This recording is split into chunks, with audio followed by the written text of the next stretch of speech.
This 10-year-old girl is being tried as an adult. You won't believe the horrifying reason why.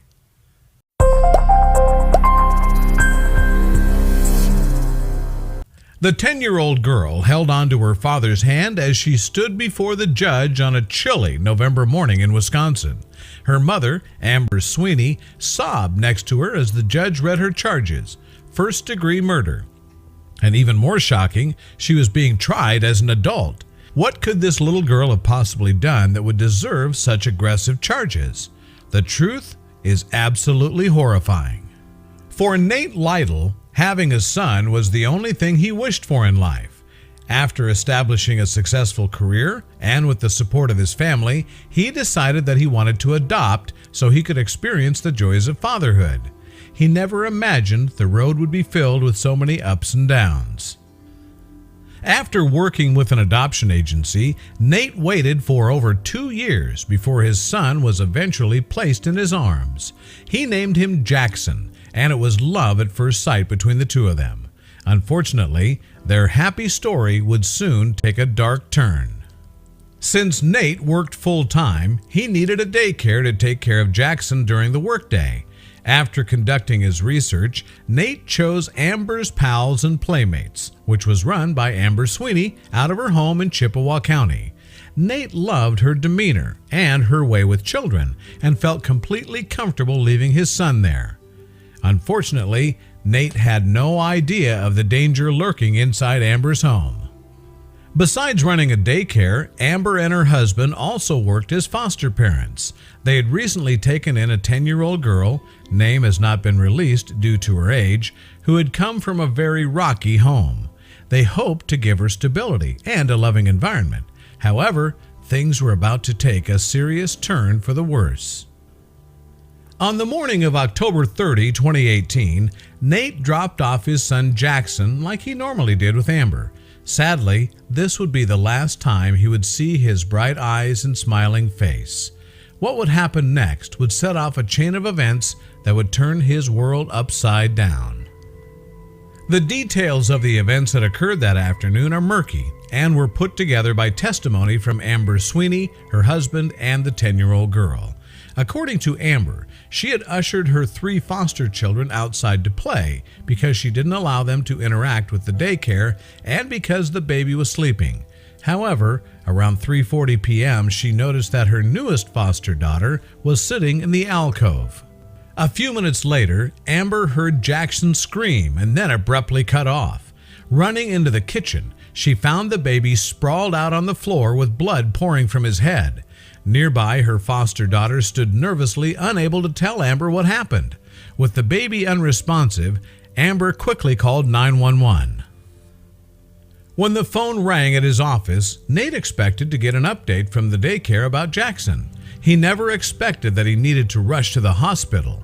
According to Nate, he recalled, "They told me there had been an accident and Jackson had hurt his head. I had no idea it was as serious as it was." When Nate arrived at the hospital, he was told that Jackson was in intensive care and suffering from blunt force trauma to the head. And although the 6-month-old baby was fighting for his life, the prognosis was not looking good. At this point, Nate lost it. He had waited 2 years for this little boy, and after only 6 months was about to lose him.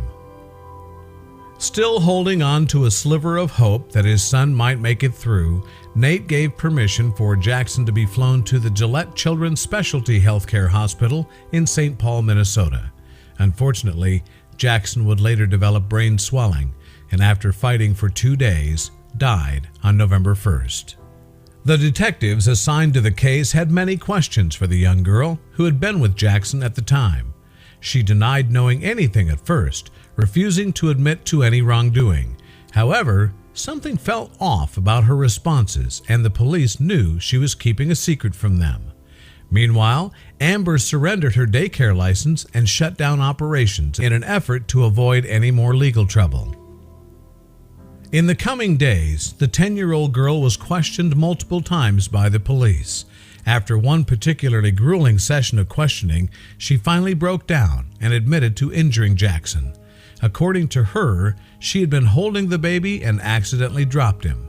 The toddler hit his head on a footstool and began to scream. The girl, scared that she would get in trouble, reacted quickly and stomped on the baby's head to make him stop crying. Sadly, this would cause severe injury to his skull and brain. Hospital and police records even verified that the baby had an imprint of a shoe on his head. She panicked and didn't know what to do and didn't want to get in trouble, and then she proceeded to stomp on the 6-month-old's head. According to the investigators assigned to the case, the girl was known to be suffering from severe emotional problems. While the details of the circumstances revolving around why she was in foster care are unclear, the fact remains that she shouldn't have been left alone with the children at the daycare. The young girl was arrested for the death of Jackson and officially charged with first-degree intentional homicide. As she stood with her parents sobbing before the judge, she was ordered to a juvenile detention center with a cash bond of $50,000 being assigned to her case. In the courtroom behind her sat Nate. His eyes never left her throughout the entire 10-minute hearing. As opposed to seeing it as a 10-year-old girl, I see it as a person who killed my son. She deserved to be in handcuffs. She's a criminal, he revealed in an interview with Inside Edition. I had sent a couple messages out to the family to let them know that Jackson's not going to make it. She's the reason my son's life was cut short. When the story broke about the death of Jackson and the 10-year-old girl responsible, it sent shockwaves across the nation. Not only was it a brutal crime, but the fact a girl so young had done the deed was chilling. However, what sparked an even bigger debate was that she was being tried as an adult. How was that even possible? According to Wisconsin law, the state requires any child that is 10 or older and facing first-degree murder charges to appear in court as an adult. However, most of these cases are then referred to the juvenile court system. In this case, the judge seems to have no intention of transferring the girl to a juvenile court. If she were to be tried as an adult, it would pose the question of whether or not she had the mental maturity to understand her actions and the consequences of those actions. As for Nate, losing his son was one of the most difficult experiences in his entire life. However, despite the pain and anger, he's thankful for the precious memories from those 6 short months. Jackson loved to laugh, smile, and bounce in his pack-and-play chair. He knew how to light up a room with his laugh, and that's something no one can take away from Nate. We hope when this is all said and done, justice will be served.